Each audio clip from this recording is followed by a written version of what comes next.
ପ୍ରଥମ ଇତିବୃତ୍ତି ଅଧ୍ୟାୟ 12। ଦାବୀଦଙ୍କ ଅନୁଗାମୀଗଣ। କିସ୍ର ପୁତ୍ର ସାଉଲଙ୍କ ଯୋଗୁଁ ଲୁକାୟିତ ହୋଇ ରହିଥିବା କାଳରେ ଦାବୀଦଙ୍କ ପକ୍ଷପାତୀ ହେବା ନିମନ୍ତେ ତାଙ୍କ ସମୀପକୁ ଆସିଥିବା ଲୋକମାନଙ୍କର ଏକ ନାମ ବିବରଣୀ। ଯୁଦ୍ଧ କରିବା ପାଇଁ ସେହି ବୀର ଯୋଦ୍ଧାଗଣ ତାଙ୍କର ସହାୟକ ଥିଲେ। ସରକ୍ଷେପ ତଥା ଦକ୍ଷିଣ କିମ୍ବା ବାମ ହସ୍ତ ପ୍ରୟୋଗ କରି ଛାଟେଣୀ ଦ୍ୱାରା ପଥର ନିକ୍ଷେପ କରିବାକୁ ସେମାନେ ସମର୍ଥ ଥିଲେ ଓ ସେମାନେ ସାଉଲଙ୍କ ଆତ୍ମୀୟ ଲୋକ ବେଞ୍ଜାମିନ୍ ଗୋଷ୍ଠୀଜ ଥିଲେ। ସେମାନଙ୍କ ମଧ୍ୟରୁ ଆବିଏସେର ପ୍ରମୁଖ ନେତା ଥିଲା ଓ ଦ୍ୱିତୀୟ ଯୋଆସ ଥିଲା। ଉଭୟେ ଗିବିଆବାସୀ ସେମାର ପୁତ୍ର ଥିଲେ। ତତ୍ପରେ ଆସ୍ମାବେଥର ପୁତ୍ରଦ୍ୱୟ ଜେସିଏଲ ଓ ପେଥେର, ବେରାଖା ଓ ଆନାଥତବାସୀ ଜେସୁ 30 ଜଣଙ୍କ ଦଳାନ୍ତର୍ଭୁକ୍ତ ଜଣେ ସାହସୀ ବ୍ୟକ୍ତି ତଥା ସେମାନଙ୍କ ନେତା ଗିବେୟନବାସୀ ଇସ୍ମା, ଇସା, ଜେରେମିଆ, ଯାହସିଏଲ, ଯୋହାନାନ, ଗେଦାରାବାସୀ ଯୋସାବାଦ, ଏଲୁସାଇ, ଜେରିମୋଥ, ବେଆଲିଆ, ସେମାରିଆ, ହାରୁଫିଓ, ସେଫାଥିଆ, ଏଲକାନା, ଏସିଆ, ଆସାରେଲ, ଜୟସେର ଓ ଜାସବ୍ୟାମ ଆଦି କୋରାହୀୟ ବ୍ୟକ୍ତି। ଗେଦରବାସୀ ଜେରୋହାମର ପୁତ୍ରଦ୍ୱୟ ଜଏଲା ଓ ସେବାଦିଆ। ଦାବୀଦ ମରୁପ୍ରାନ୍ତରସ୍ଥ ଦୁର୍ଗରେ ଲୁକାୟିତ ଥିବାବେଳେ ଢାଲ ତଥା ବର୍ଚ୍ଛା ପ୍ରୟୋଗ କରି ସଂଗ୍ରାମ କରିବା ପାଇଁ ସମର୍ଥ ଓ ସାହସୀ ତଥା ଅଭିଜ୍ଞ ଯୋଦ୍ଧାଗଣ ଗାଦ ଗୋଷ୍ଠୀଜ କେତେକ ଲୋକ ମଧ୍ୟ ତାଙ୍କ ସପକ୍ଷ ହେଲେ। ସେମାନଙ୍କର ମୁଖ ସିଂହ ମୁଖ ସଦୃଶ ଓ ସେମାନେ ପର୍ବତରେ ରହିଣ ପରି ଶୀଘ୍ର ଗମନ କରିପାରୁଥିଲେ। ସେମାନଙ୍କ ମଧ୍ୟରୁ ଏସେର ପ୍ରମୁଖ ନେତା ଥିଲା। ଦ୍ୱିତୀୟ ଅବାଦିଆ, ତୃତୀୟ ଏଲିଆଦ, ଚତୁର୍ଥ ମିଶମାନା, ପଞ୍ଚମ ଜେରେମିଆ, ଷଷ୍ଠ ଆତାଇ, ସପ୍ତମ ଏଲିଏଲ, ଅଷ୍ଟମ ଯୋହାନାନ, ନବମ ଏଲବାବାଦ, ଦଶମ ଜେରେମିଆ ଓ ଏକାଦଶ ମାଖବାନାଇ ଥିଲେ। ଗାଦ ଗୋଷ୍ଠୀଜ ଏମାନେ ସେନାପତି ଭାବେ ନିୟୋଜିତ ହେଲେ। ଯିଏ ସାନ ସେ ଶତ ସେନାପତି ଓ ଯିଏ ବଡ଼ ସେ ସହସ୍ର ସେନାପତି ରୂପେ ନିଯୁକ୍ତି ପାଇଲେ। ଦୁଇ କୂଳ ଦେଇ ଜର୍ଦାନ ଉଚ୍ଛ୍ୱସିତ ହେଉଥିବା ପ୍ରଥମ ମାସରେ ଏମାନେ ତାହା ଅତିକ୍ରମ କରି ଉପତ୍ୟକାବାସୀ ଲୋକମାନଙ୍କୁ ପୂର୍ବ ତଥା ପଶ୍ଚିମ ଦିଗାଭିମୁଖେ ତଡ଼ିଦେଲେ। ବେଞ୍ଜାମିନ୍ ତଥା ଜୁଦା ଗୋଷ୍ଠୀଜ କେତେକ ଲୋକ ଦାବୀଦଙ୍କ ବାସସ୍ଥଳୀ ଦୁର୍ଗକୁ ଆସିଲେ। ସେମାନଙ୍କୁ ଗ୍ରହଣ କରିବା ପାଇଁ ବାହାରି ଆସି ଦାବୀଦ କହିଲେ, ମୋର ସହାୟ ହେବା ପାଇଁ ତୁମେମାନେ ଯଦି ସସ୍ନେହରେ ଆସିଅଛ, ତେବେ ମୋର ହୃଦୟ ତୁମ ପ୍ରତି ଅନୁରକ୍ତ ହୋଇ ରହିବ। ବରଂ ମୁଁ ନିର୍ଦ୍ଦୋଷୀ ଥିବା ସତ୍ତ୍ୱେ ଶତ୍ରୁମାନଙ୍କ ହସ୍ତରେ ମୋତେ ଧରାଇ ଦେବା ସକାଶେ ତୁମେମାନେ ଯଦି ଆସିଅଛ, ତେବେ ଆମ ପିତୃପୁରୁଷମାନଙ୍କ ଈଶ୍ୱର ତାହା ଦେଖି ତୁମମାନଙ୍କୁ ତିରସ୍କାର କରନ୍ତୁ। ସେ ସମୟରେ ଆତ୍ମାଙ୍କ ଦ୍ୱାରା ଆବିଷ୍ଟ ହୋଇ ସେହି 30 ଜଣ ଦଳପତି ଆମାସାଇ କହିଲା, ହେ ଦାବୀଦ, ଆମେମାନେ ତୁମର ଅନୁଗାମୀ। ହେ ଜେସେଙ୍କ ପୁତ୍ର, ଆମେମାନେ ତୁମର ସହବର୍ତ୍ତୀ। ଶାନ୍ତି, ହଁ ଶାନ୍ତି ତୁମର ସହବର୍ତ୍ତୀ ହେଉ। ଶାନ୍ତି ତୁମ ସହାୟକମାନଙ୍କ ସହବର୍ତ୍ତୀ ହେଉ, କାରଣ ତୁମ ଈଶ୍ୱର ତୁମକୁ ସାହାଯ୍ୟ କରନ୍ତି। ତହୁଁ ସେମାନଙ୍କୁ ଗ୍ରହଣ କରି ଦାବୀଦ ସେମାନଙ୍କୁ ସେନାପତି ରୂପେ ନିଯୁକ୍ତି କଲେ। ଫିଲିସ୍ତୀୟମାନଙ୍କ ସହ ଦାବୀଦ ଯେବେ ସାଉଲଙ୍କ ବିରୁଦ୍ଧରେ ଯୁଦ୍ଧ କରିବା ପାଇଁ ଆସିଲେ। ତେବେ ମାନାସେ ଗୋଷ୍ଠୀ ଯେଉଁ କେତେକ ଲୋକ ତାଙ୍କର ପକ୍ଷପାତୀ ହେଲେ। ତଥାପି ସେ ଫିଲିସ୍ତୀୟମାନଙ୍କୁ ସାହାଯ୍ୟ କଲେ ନାହିଁ, କାରଣ ଫିଲିସ୍ତୀୟ ଶାସକମାନେ ଆଲୋଚନା କରି କହିଲେ, ଆମ ମସ୍ତକକୁ ବିପଦାପନ୍ନ କରି ସେ ତାଙ୍କର ମୁନିବ ସାଉଲଙ୍କ ପକ୍ଷପାତୀ ହେବେ। ସୁତରାଂ ଫେରି ଯିବାକୁ ସେମାନେ ତାଙ୍କୁ ବିଦାୟ ଦେଇ ପଠାଇଲେ। ଦାବୀଦ ସିକ୍ଲାଗ୍ ଅଭିମୁଖେ ଯାତ୍ରା କରିବା ସମୟରେ ମାନାସେ ଗୋଷ୍ଠୀ ଆଦ୍ନା, ଯୋଶାବାଦ, ଜେଦିଆଏଲ, ମିଖାଏଲ, ଯୋଶାବାଦ, ଏଲିହୁ, ଶିଲେଥାଇ ପ୍ରଭୃତି ସହସ୍ର ସେନାପତି ସେହି ଲୋକେ ତାଙ୍କ ନିକଟକୁ ଆସିଥିଲେ। ସେମାନେ ପରାକ୍ରମଶାଳୀ ସେନାପତି ଥିବା ଯୋଗୁଁ ଲୁଣ୍ଠନକାରୀମାନଙ୍କ ବିରୁଦ୍ଧରେ ଦାବୀଦଙ୍କ ସହାୟକ ହେଲେ। ଦାବୀଦଙ୍କ ସହାୟ ହେବା ପାଇଁ ଲୋକେ ଦୈନନ୍ଦିନ ତାଙ୍କ ପାଖକୁ ଆସୁଥିଲେ ଓ ଏହିପରି ଈଶ୍ୱରଙ୍କ ସୈନ୍ୟବାହିନୀ ସଦୃଶ ତାଙ୍କର ସୈନ୍ୟଦଳ ବିଶାଳ ହେଲା। ଦାବୀଦ ଯେବେ ହେବ୍ରୋନରେ ବାସ କରିଥିଲେ, ତେବେ ପ୍ରଭୁଙ୍କ ବଚନ ଅନୁଯାୟୀ ସାଉଲଙ୍କ ରାଜ୍ୟକୁ ତାଙ୍କ ହସ୍ତରେ ସମର୍ପଣ କରିବା ସକାଶେ ଆଗତ ସୈନ୍ୟଦଳର ସଂଖ୍ୟା ବିବରଣୀ, ଢାଲ ତଥା ବର୍ଚ୍ଛାଧାରୀ ଯୁଦ୍ଧପ୍ରବୀଣ ଯୋଦ୍ଧା ଗୋଷ୍ଠୀ 6,800 ଯୋଦ୍ଧା, ସିମିୟନ ଗୋଷ୍ଠୀରୁ 7,100 ଯୁଦ୍ଧପ୍ରବୀଣ ବ୍ୟକ୍ତି, ଲେବୀୟମାନଙ୍କ ମଧ୍ୟରୁ 4,600 ବ୍ୟକ୍ତି, ଆରୋନ ବଂଶଜ ଲୋକଙ୍କ ମଧ୍ୟରୁ ପ୍ରମୁଖ ବ୍ୟକ୍ତି ଜେହୋଇଆଦା ଓ ତାଙ୍କର ସହବର୍ତ୍ତୀ 3,700 ବ୍ୟକ୍ତି, ସାହସୀ ତଥା ଯୁବ ସାଦୋକ ଓ ତାଙ୍କ ପିତୃକୁଳରୁ ତାଙ୍କର ସହବର୍ତ୍ତୀ 22 ଜଣ ସେନାପତି, ସାଉଲଙ୍କ ଆତ୍ମୀୟ ଲୋକ ବେଞ୍ଜାମିନ ଗୋଷ୍ଠୀ 3,000 ବ୍ୟକ୍ତି। ଏମାନଙ୍କ ମଧ୍ୟରୁ ଅଧିକାଂଶ ଲୋକେ ଏପର୍ଯ୍ୟନ୍ତ ସାଉଲଙ୍କ ଭବନ ପ୍ରତି ଅନୁରାଗ ପ୍ରଦର୍ଶନ କରିଥିଲେ।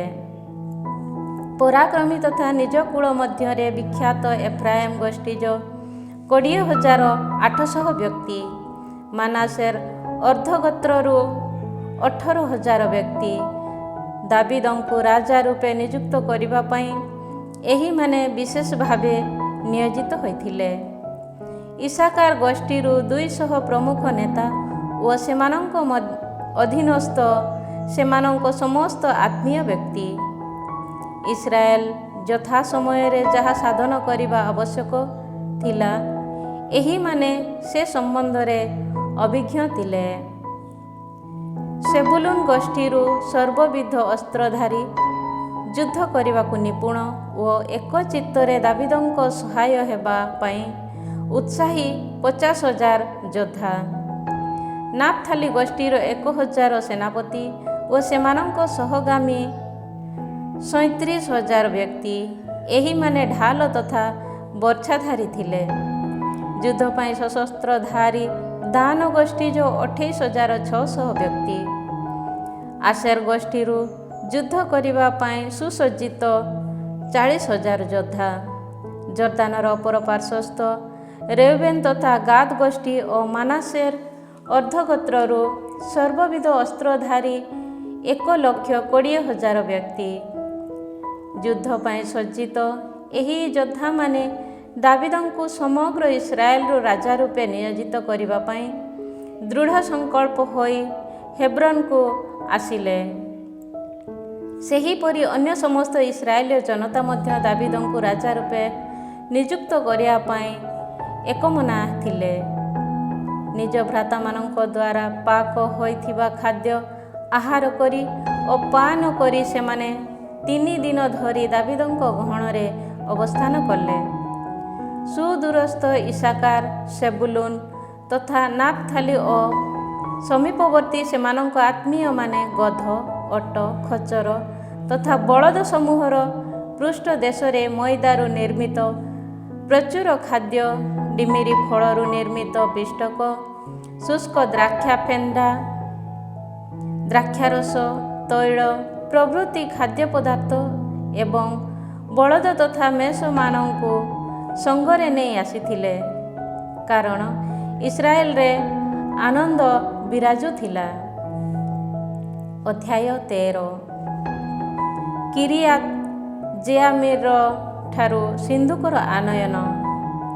ସହସ୍ର ତଥା ଶତ ସେନାପତିମାନଙ୍କ ସମସ୍ତ ନେତାମାନଙ୍କ ସହ ଦାବିଦ ଆଲୋଚନା କଲେ। ତତ୍ପରେ ଦାବିଦ ସେହି ଇସ୍ରାଏଲୀୟ ଜନମଣ୍ଡଳୀକୁ କହିଲେ, ତୁମେମାନେ ଯଦି ସହମତ ହୁଅ ଓ ଏହା ଯଦି ପ୍ରଭୁ ଆମ ଈଶ୍ୱରଙ୍କ ଅଭୀଷ୍ଟ ହୋଇଥାଏ, ତେବେ ଇସ୍ରାଏଲର ସମଗ୍ର ଅଞ୍ଚଳରେ ଥିବା ଆମ ଭ୍ରାତାଗଣ ଏବଂ ଚାରଣଭୂମି ବେଷ୍ଟିତ ନଗରୀମାନଙ୍କର ଅବସ୍ଥାନ କରୁଥିବା ଯାଜକ ତଥା ଲେବୀୟମାନଙ୍କ ଲୋକ ପଠାଇ ଡକାଇବା। ତତ୍ପରେ ଆମ ଈଶ୍ୱରଙ୍କ ସିନ୍ଧୁକକୁ ଆମ ପାଖକୁ ନେଇ ଆସିବା। ସାଉଲଙ୍କ ଅମଳରେ ଆମେ ସେହି କାର୍ଯ୍ୟ ପ୍ରତି ଅବହେଳା କରିଥିଲୁ। ଏହି ବିଷୟଟି ସମସ୍ତଙ୍କ ଦୃଷ୍ଟିରେ ସଠିକ୍ ଦେଖାଗଲା ଏବଂ ଜନମଣ୍ଡଳୀ ସେହିପରି ସାଧନ କରିବା ପାଇଁ ସହମତ ହେଲେ।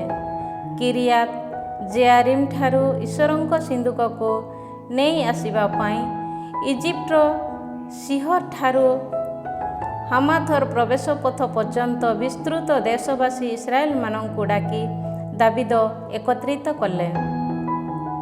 କେରୁବମାନଙ୍କ ଉପରେ ସିଂହାସନାସୀନ ପ୍ରଭୁଙ୍କ ନାମଧାରୀ ସିନ୍ଧୁକକୁ ନେଇ ଆସିବା ପାଇଁ ଦାବିଦ ଓ ସମସ୍ତ ଇସ୍ରାଏଲ ଜୁଦା ମଧ୍ୟବର୍ତ୍ତୀ କିରିୟାତ ଜେଆରିମ୍ ଅର୍ଥାତ୍ ବାଲା ଅଭିମୁଖରେ ପ୍ରସ୍ଥାନ କଲେ।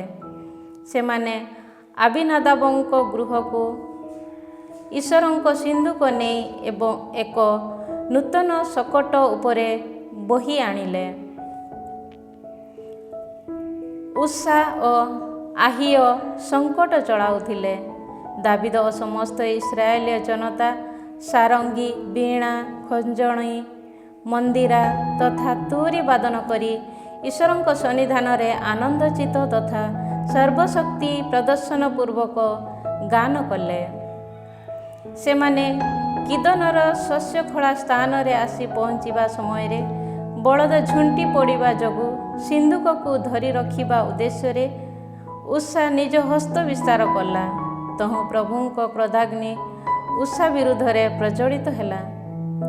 ସିନ୍ଧୁକ ଆଡ଼କୁ ସେ ହାତ ବଢ଼ାଇଥିବା ଯୋଗୁଁ ପ୍ରଭୁ ତାଙ୍କୁ ସଂହାର କଲେ ଓ ସେ ସେଠାରେ ଈଶ୍ୱରଙ୍କ ସନ୍ନିଧାନରେ ମୃତ୍ୟୁବରଣ କଲା। ପ୍ରଭୁ ଉଷାକୁ ଆଘାତ କରିବାରୁ ଦାବିଦ ଅସନ୍ତୋଷ ପ୍ରକାଶ କଲେ। ସୁତରାଂ ସେ ସ୍ଥାନ ପେରେସ ଉଷା ନାମରେ ଅଦ୍ୟାବଧି ନାମିତ। ଈଶ୍ୱରଙ୍କ ପ୍ରତି ଭୟଭୀତ ହୋଇ ଦାବିଦ ସେହିଦିନ କହିଲେ, ଈଶ୍ୱରଙ୍କ ସିନ୍ଧୁକକୁ ମୁଁ କିପରି ମୋ ପାଖରେ ଗୃହକୁ ଆଣିବି? ତେଣୁ ସେ ଈଶ୍ୱରଙ୍କ ସିନ୍ଧୁକକୁ ଦାବିଦ ନଗରୀ ମଧ୍ୟକୁ ଆଣିଲେ ନାହିଁ, ବରଂ ଗିତୀୟ ଅବେଦେଦୋମର ଗୃହକୁ ନେଇଗଲେ। ଈଶ୍ୱରଙ୍କ ସିନ୍ଧୁକ 3 ମାସ ବ୍ୟାପୀ ଅବେଦେଦୋମର ଗୃହରେ ଅବସ୍ଥାନ କଲା। ପ୍ରଭୁ ଅବେଦେଦୋମର କୁଟୁମ୍ବ ତଥା ତାର ସର୍ବସ୍ୱ ଉପରେ ଆଶୀଷ ପ୍ରଦାନ କଲେ। ଅଧ୍ୟାୟ 14।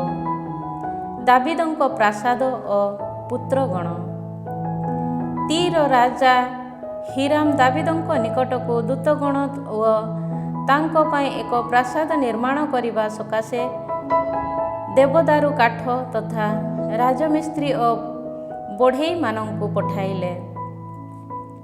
ଦାବିଦ ହୃଦବୋଧ କଲେ ଯେ ପ୍ରଭୁ ଇସ୍ରାଏଲ ଉପରେ ତାଙ୍କର ରାଜପଦବୀକୁ ଦୃଢ଼ୀଭୂତ କରିଅଛନ୍ତି ଓ 100 ଜନ ଇସ୍ରାଏଲୀୟ ଜନତା ସକାଶେ ତାଙ୍କର ରାଜ ଅଧିକାରକୁ ଗୌରବମଣ୍ଡିତ କରିଅଛନ୍ତି। ଜେରୁସାଲେମରେ ଦାବିଦ ପୁନରାୟ ପତ୍ନୀମାନଙ୍କୁ ଗ୍ରହଣ କଲେ ଓ ତାଙ୍କଠାରୁ ଆଉ କେତେକ ପୁତ୍ର କନ୍ୟା ଜାତ ହେଲେ।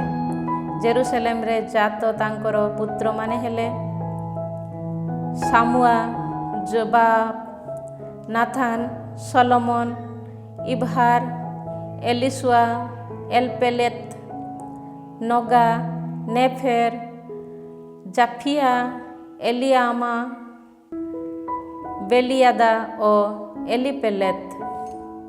ଦାବିଦଙ୍କ ବିଜୟ। ଦାବିଦ ଇସ୍ରାଏଲର ରାଜା ରୂପେ ଅଭିଷିକ୍ତ ହୋଇଛନ୍ତି ଶୁଣି ଫିଲିସ୍ତୀୟମାନେ ତାଙ୍କୁ ଆକ୍ରମଣ କରିବା ପାଇଁ ବାହାରିଲେ। ଏହା ଶୁଣି ସେମାନଙ୍କ ବିରୁଦ୍ଧରେ ଯୁଦ୍ଧ କରିବା ପାଇଁ ସେ ପ୍ରସ୍ଥାନ କଲେ। ଫିଲିସ୍ତୀୟମାନେ ଆସି ରେଫାଇମ୍ ଉପତ୍ୟକା ଆକ୍ରମଣ କରି ଲୁଣ୍ଠନ କରିଥିଲେ। ସେ ସମୟରେ ଦାବିଦ ପ୍ରଭୁଙ୍କ ଅଭୀଷ୍ଟ ସନ୍ଧାନ କଲେ। ମୁଁ କ'ଣ ଫିଲିସ୍ତୀୟମାନଙ୍କ ବିରୁଦ୍ଧରେ ଗମନ କରିବି? ତୁମେ କ'ଣ ସେମାନଙ୍କୁ ମୋ ହସ୍ତରେ ସମର୍ପଣ କରିବ? ପ୍ରଭୁ କହିଲେ, ଯାଅ, ମୁଁ ସେମାନଙ୍କୁ ତୁମ ହସ୍ତରେ ସମର୍ପଣ କରିବି। ତହୁଁ ବାଲ୍ ପେରାସିମ୍କୁ ଯାତ୍ରା କରି ସେ ସେମାନଙ୍କୁ ସେଠାରେ ପରାଜିତ କଲେ।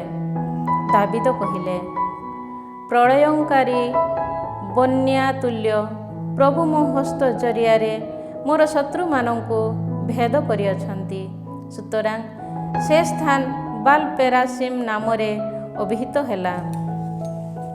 ଫିଲିସ୍ତୀୟମାନେ ନିଜ ଦେବମାନଙ୍କୁ ସେ ସ୍ଥାନରେ ଉପେକ୍ଷା କଲେ ଓ ଦାବିଦଙ୍କ ଆଦେଶ ମୁତାବକ ସେ ସମସ୍ତ ଦଗ୍ଧୀଭୂତ ହେଲା। ଫିଲିସ୍ତୀୟମାନେ ପୁନର୍ବାର ଉପତ୍ୟକା ଆକ୍ରମଣ କଲେ। ସୁତରାଂ ଦାବିଦ ପୁନଶ୍ଚ ଈଶ୍ୱରଙ୍କ ଅଭୀଷ୍ଟ ଅନ୍ୱେଷଣ କଲେ। ଈଶ୍ୱର ତାଙ୍କୁ କହିଲେ, ସେମାନଙ୍କ ପଶ୍ଚାତ ଧାବନ କର ନାହିଁ, ବରଂ ସେମାନଙ୍କୁ ଘେରି ଯାଇ ବାଲସାମ ବୃକ୍ଷ ସମୂହ ସମ୍ମୁଖରେ ସେମାନଙ୍କୁ ଆକ୍ରମଣ କର। ବାଲସାମ ବୃକ୍ଷଗୁଡ଼ିକର ଉପରି ଭାଗରେ ସୈନିକମାନଙ୍କ ପଦବ୍ରଜ ଶବ୍ଦ ଶୁଣିବା ସମୟରେ ଯୁଦ୍ଧାରମ୍ଭ କର, କାରଣ ଫିଲିସ୍ତୀୟ ସୈନ୍ୟଙ୍କୁ ସଂହାର କରିବା ପାଇଁ ଈଶ୍ୱର ତୁମମାନଙ୍କ ସମ୍ମୁଖରେ ଗମନ କରିଛନ୍ତି। ଈଶ୍ୱରଙ୍କ ଆଦେଶ ମୁତାବକ ଦାବିଦ ସମସ୍ତ କାର୍ଯ୍ୟ ସାଧନ କଲେ ଓ ଗିବିଅନ୍‌ଠାରୁ ଗେସେର ପର୍ଯ୍ୟନ୍ତ ଫିଲିସ୍ତୀୟ ସୈନ୍ୟମାନଙ୍କୁ ଆଘାତ କଲେ। ଫଳରେ ଦାବିଦଙ୍କ ସୁଖ୍ୟାତି ସମସ୍ତ ଦେଶମାନଙ୍କରେ ରାଷ୍ଟ୍ର ହୋଇଗଲା ଓ ସମସ୍ତ ଜାତି ମଧ୍ୟରେ ପ୍ରଭୁ ତାଙ୍କ ପ୍ରତି ଭୟ ଜନ୍ମାଇଲେ। ଅଧ୍ୟାୟ 15। ଜେରୁସାଲେମକୁ ସିନ୍ଧୁକର ଆନୟନ। ଦାବିଦଙ୍କ ନଗରୀ ଦାବିଦ ନିଜ ନିମନ୍ତେ ଅନେକ ଗୃହ ନିର୍ମାଣ କଲେ। ଈଶ୍ୱରଙ୍କ ସିନ୍ଧୁକ ପାଇଁ ମଧ୍ୟ ଏକ ସ୍ଥାନ ପ୍ରସ୍ତୁତ କରି ସେଥିପାଇଁ ସେ ଏକ ତମ୍ବୁ ସ୍ଥାପନ କଲେ।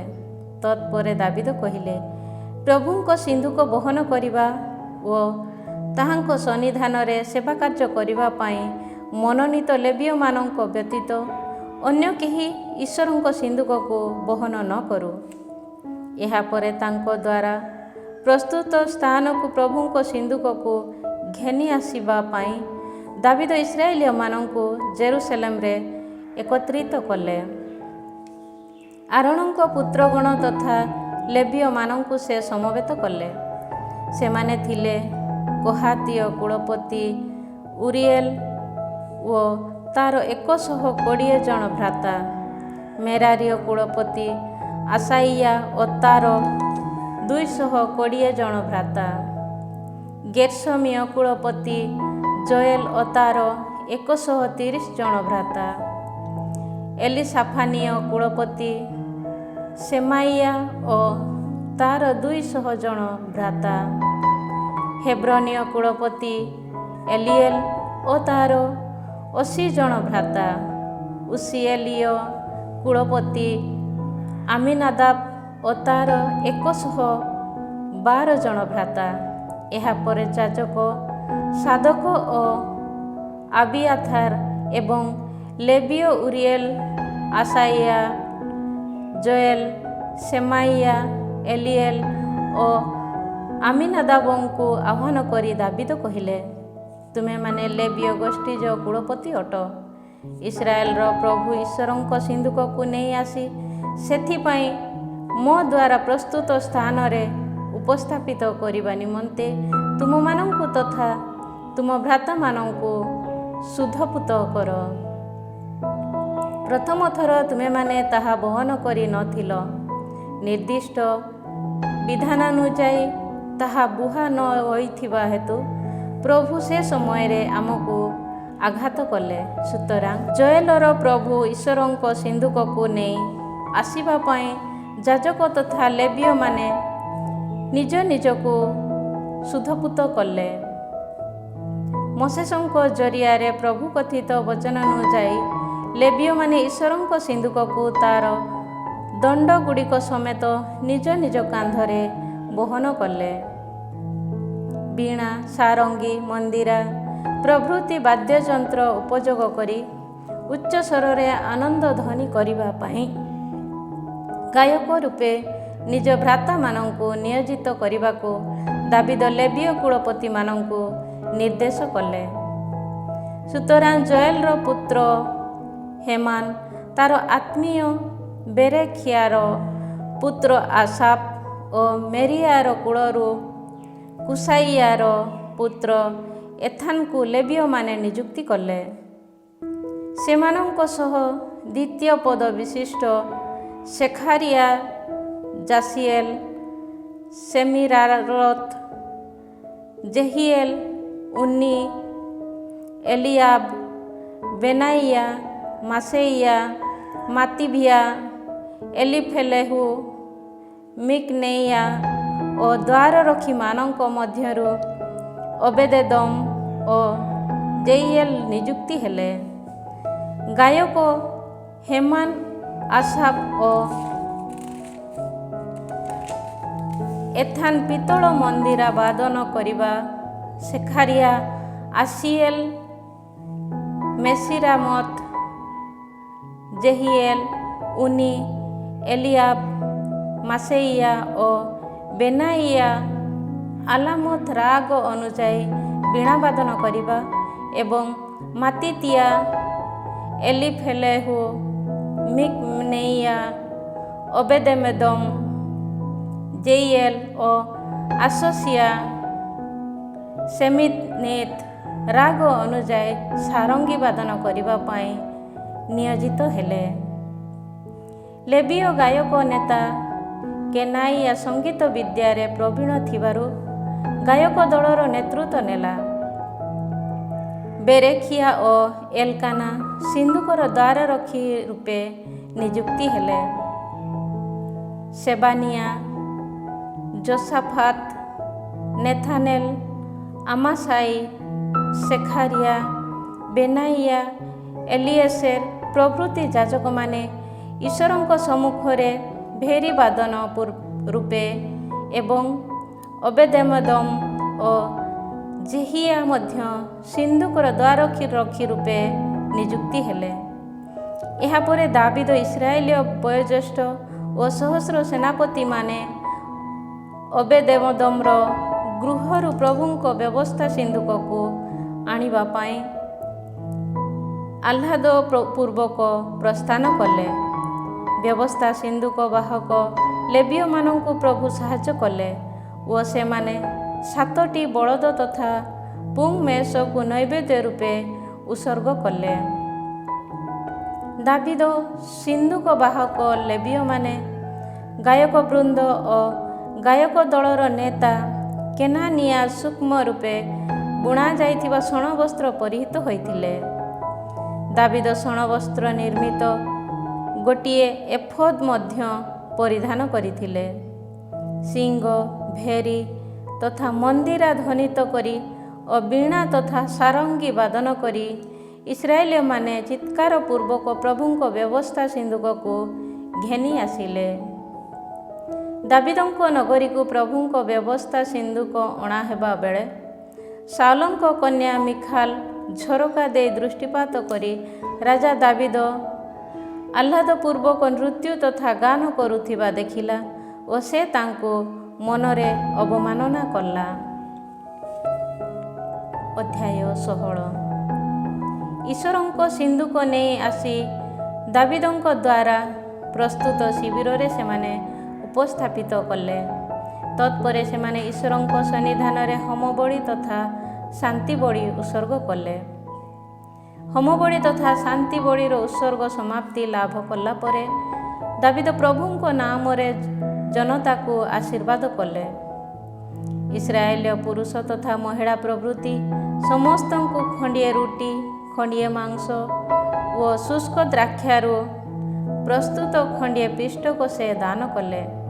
ପ୍ରଭୁଙ୍କ ସିନ୍ଦୁକ ସମ୍ମୁଖରେ ସେବା କାର୍ଯ୍ୟ କରିବା, ପ୍ରଭୁ ଇସ୍ରାଏଲର ଈଶ୍ୱରଙ୍କ ନାମ ଜପ କରି ପ୍ରାର୍ଥନା କରିବା, ତାହାଙ୍କୁ କୃତଜ୍ଞତା ଜଣାଇବା ଓ ତାହାଙ୍କ ପ୍ରଶଂସା ଗାନ କରିବା ନିମନ୍ତେ ଦାବିଦ ଲେବୀୟମାନଙ୍କ ମଧ୍ୟରୁ କେତେକ ବ୍ୟକ୍ତିଙ୍କୁ ନିୟୋଜିତ କଲେ। ଆସାଫ ସେମାନଙ୍କ ମଧ୍ୟରୁ ପ୍ରମୁଖ ବ୍ୟକ୍ତି ଥିଲା। ତା ଅଧୀନରେ ସେଖାରିଆ, ଜେଇଏଲ, ସେମିରାମତ, ଜେହିଏଲ, ମାତିଆତି, ଏଲିଆବ, ବେନାଇଆ, ଅବେଦେମଦମ ଓ ଜେଇଏଲ ବୀଣା ତଥା ସାରଙ୍ଗୀ ବାଦନ କରିବା ପାଇଁ ନିଯୁକ୍ତି ହେଲେ। ଯାଜକ ବେନାନିଆ ଓ ଯାହାସିଏଲ ଈଶ୍ୱରଙ୍କ ବ୍ୟବସ୍ଥା ସିନ୍ଦୁକ ସମ୍ମୁଖରେ ଅନବରତ ଭାବେ ଭେରୀ ବାଦନ କରିବା ପାଇଁ ମଧ୍ୟ ନିଯୁକ୍ତି ପାଇଲେ। ପ୍ରଭୁଙ୍କ ଉଦ୍ଦେଶ୍ୟରେ କୃତଜ୍ଞତାତ୍ମକ ଗୀତ ଗାନ କରିବା ପାଇଁ ଦାବିଦ ସେହିଦିନ ପ୍ରଥମତଃ ଆସାଫ ଓ ତାର ଭ୍ରାତାମାନଙ୍କୁ ନିୟୋଜିତ କଲେ। କୃତଜ୍ଞତାତ୍ମକ ଗୀତ କର, ପ୍ରଭୁଙ୍କୁ କୃତଜ୍ଞତା ଜ୍ଞାପନ କର, ପ୍ରାର୍ଥନା ତାଙ୍କର ନାମ ଜପପୂର୍ବକ ଜନତା ମଧ୍ୟ କର ତାହାଙ୍କର କର୍ମାବଣୀ ବିଜ୍ଞାପନ। କର ଗାନ ତାହାଙ୍କ ଉଦ୍ଦେଶ୍ୟରେ ସ୍ତୋତ୍ର, ତାହାଙ୍କ ସମସ୍ତ ଅଦ୍ଭୁତ କର୍ମାବଳୀକୁ କର ପ୍ରଖ୍ୟାପିତ। ତାହାଙ୍କ ପବିତ୍ର ନାମ ଯୋଗୁଁ କର ଦର୍ପ, ପ୍ରଭୁଙ୍କ ଅନ୍ୱେଷଣକାରୀ ସମସ୍ତଙ୍କ ହୃଦୟ ହେଉ ଆନନ୍ଦିତ। ପ୍ରଭୁ ତଥା ତାହାଙ୍କ ପରାକ୍ରମର କର ଅନ୍ୱେଷଣ, କର ତାହାଙ୍କ ସାନ୍ନିଧ୍ୟର ସନ୍ଧାନ ନିରନ୍ତର। ତାହାଙ୍କ ଦ୍ୱାରା ସମ୍ପାଦିତ ଅଦ୍ଭୁତ କର୍ମାବଳୀକୁ କର ସ୍ମରଣ, ତାହାଙ୍କ ଦ୍ୱାରା ସନ୍ଧାନିତ ଅଦ୍ଭୁତ କର୍ମ ତଥା ତାହାଙ୍କ ଦ୍ୱାରା ଉଚ୍ଚାରିତ ନ୍ୟାୟ ବିଚାରର କର ସ୍ମରଣ। ତାହାଙ୍କ ଦାସ ହେ ଆବ୍ରାହାମଙ୍କ ବଂଶଧରଗଣ, ତାହାଙ୍କ ମନୋନୀତ ବୃନ୍ଦ, ହେ ଯାକୋବଙ୍କ ସନ୍ତାନଗଣ, ଅଟନ୍ତି ସେ ପ୍ରଭୁ ଆମ ଈଶ୍ୱର। ସମଗ୍ର ଭୂପୃଷ୍ଠ କରନ୍ତି ସେ ଶାସନ, ନିଜ ବ୍ୟବସ୍ଥା ବିଧାନ କରନ୍ତି ସେ ସତତ ସ୍ମରଣ। ସହସ୍ର ପୁରୁଷ ପ୍ରତି ପକାନ୍ତି ସେ ମନେ, ତାହାଙ୍କ ଦ୍ୱାରା ଉଚ୍ଚାରିତ ବଚନ। କରନ୍ତି ସେ ଆବ୍ରାହାମଙ୍କ ସହ ସାଲିସ, ତାହାଙ୍କର ବ୍ୟବସ୍ଥା ବିଧାନର ସ୍ମରଣ। ଇସାହାକଙ୍କର ପ୍ରତି ଶପଥପୂର୍ବକ ପ୍ରଦତ୍ତ ଆପଣା ପ୍ରତିଶ୍ରୁତିର ସ୍ମରଣ। କରିଅଛନ୍ତି ସେ ତାହାଙ୍କୁ ଯାକୋବଙ୍କ ଉଦ୍ଦେଶ୍ୟରେ ନିୟମ ସଦୃଶ ଦୃଢ଼ୀଭୂତ। କରିଅଛନ୍ତି ସେ ଇସ୍ରାଏଲ ପ୍ରତି ତାହାକୁ ଶାଶ୍ୱତ ବ୍ୟବସ୍ଥା ତୁଲ୍ୟ ସ୍ଥିରୀକୃତ। କହିଥିଲେ ସେ, କରିବି ମୁଁ ତୁମକୁ କାନାନ ଦେଶ ପ୍ରଦାନ, ଉତ୍ତରାଧିକାର ରୂପେ କରିବି ମୁଁ ତାହା ତୁମକୁ ଅର୍ପଣ। ସେମାନେ ସ୍ୱଳ୍ପ ସଂଖ୍ୟକ ସଂସାର ତଥା ପ୍ରବାସୀ ସଦୃଶ ଥିବା ସମୟରେ ଏକ ଦେଶରୁ ଅନ୍ୟ ଦେଶ, ଏକ ରାଜ୍ୟରୁ ଅନ୍ୟ ରାଜ୍ୟ ପରିଭ୍ରମଣ କରୁଥିବା ସମୟରେ ଦେଲେ ନାହିଁ ସେ ଅନୁମତି, ଯେପରି ନ କରନ୍ତି କେହି କେବେ ସେମାନଙ୍କୁ ଉତ୍ପୀଡ଼ନ। ସେମାନଙ୍କ ପାଇଁ କଲେ ସେ ରାଜାମାନଙ୍କୁ ତିରସ୍କାର। କହିଥିଲେ ସେ, କର ନାହିଁ ମୋର ଅଭିଷିକ୍ତମାନଙ୍କୁ ସ୍ପର୍ଶ, କର ନାହିଁ କ୍ଷତି ମୋର ପ୍ରବକ୍ତାମାନଙ୍କର। ହେ ଧରାଧାମ, କର ପ୍ରଭୁଙ୍କ ସ୍ତୁତି ଗାନ, କର ବିଜ୍ଞାପନ ତାହାଙ୍କ ପରିତ୍ରାଣ ଦୈନନ୍ଦିନ। ଦେଶ ସମୂହ ମଧ୍ୟରେ କର ତାହାଙ୍କ ପ୍ରତାପ ବିଜ୍ଞାପିତ, ଜାତି ସମୂହ ମଧ୍ୟରେ କର ତାହାଙ୍କ ଅଦ୍ଭୁତ କର୍ମାବଳୀ ପ୍ରଖ୍ୟାପିତ। କାରଣ ଅଟନ୍ତି ପ୍ରଭୁ ମହାନ, ଅତ୍ୟନ୍ତ ପ୍ରଶଂସନୀୟ। ସମସ୍ତ ଦେବ ଅପେକ୍ଷା ଅଧିକ ଭୟଭକ୍ତି ତାହାଙ୍କର ପ୍ରାପ୍ୟ। ଜାତି ସମୂହର ଦେବଗଣ କେବଳ ପ୍ରତିମୂର୍ତ୍ତି, ମାତ୍ର ପ୍ରଭୁ ଆକାଶ ମଣ୍ଡଳର ସ୍ରଷ୍ଟା ଅଟନ୍ତି।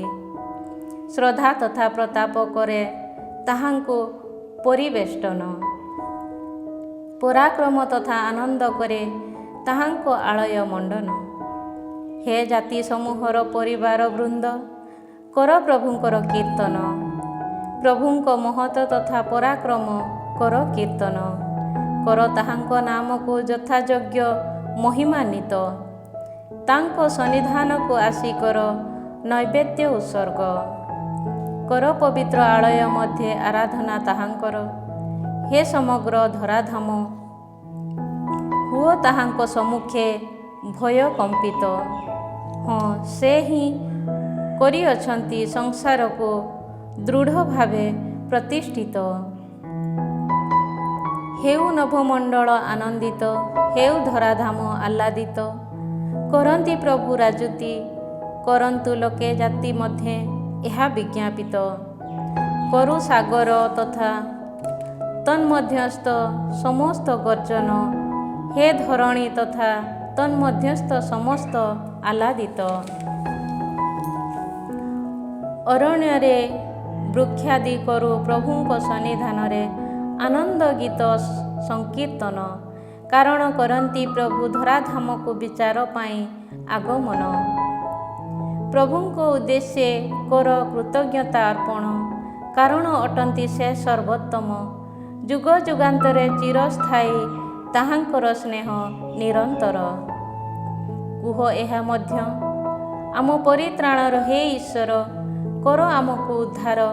ଜାତି ସବୁ ମଧ୍ୟରୁ ସଂଗ୍ରହ କରି ଆମକୁ ରକ୍ଷା କର। କରିବୁ ଆମେ ସେ ସମୟରେ ତୁମ ପବିତ୍ର ନାମ ପ୍ରତି କୃତଜ୍ଞତାର୍ପଣ।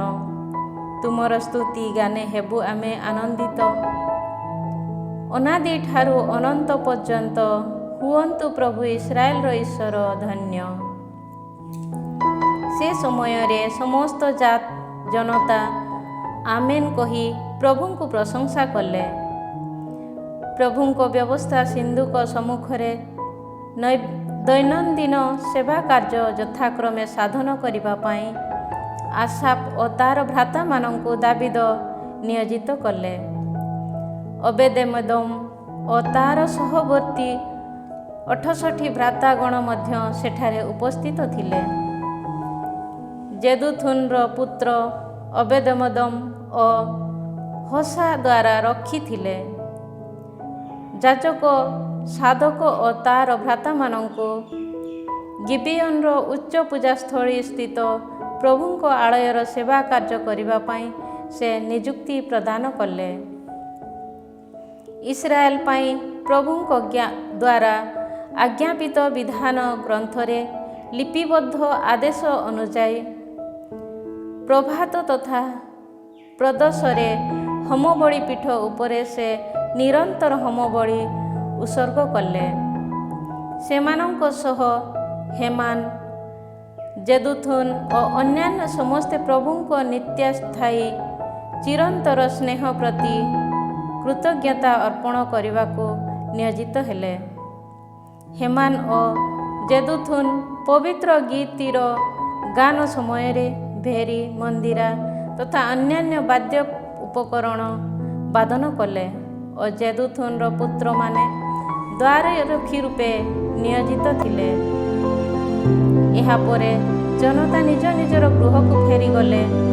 ନିଜ ପରିବାର ବର୍ଗକୁ ଆଶୀର୍ବାଦ କରିବା ପାଇଁ ଦାବିଦ ମଧ୍ୟ ଗୃହକୁ ପ୍ରସ୍ଥାନ